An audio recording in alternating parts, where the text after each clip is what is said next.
Let me show you how I can crash a system pretty easily. I affect key individuals here, here, and here. And then I take another community in the back of the room. I affect key individuals there. And then I take another community. I affect key individuals there.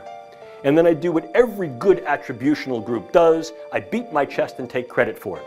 And what I put out over the internet is, this is a virus, a bacteria, an agent that I have infiltrated into your fill in the blank. I say it's a weapon of mass destruction. And what I tell you it's going to do is it's going to produce paranoia, anxiety, and sleeplessness. What I've just done is I've recruited every paranoid hypochondriac to think that they have whatever that is.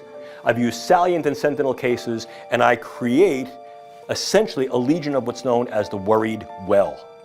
They now flood emergency rooms. They flood their clinicians. The CDC responds back and says, no, no, no, there is no such a thing. And I've created a schism of trust between the population and the polis. It's both a short and a long Moore's effect. Moreover, I can create particular neuromicrobiologicals that may have a much longer duration of action, for example, modified Zika virus. And what I can then do is, as a consequence of that, is I can affect subsequent generations to incur a public health morbidity and mortality effect that then creates an increased economic and perhaps social burden. Long Moore scenario. If I wanted to do something that's a little bit more proximate, I can utilize nanoparticulate matter. Now, we can utilize nanoscience to create much better drugs, to get them where they got to go in the brain.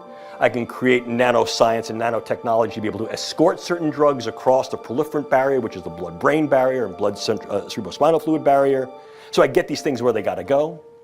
But I can also utilize nanoparticulate matter in a very indiscriminate way.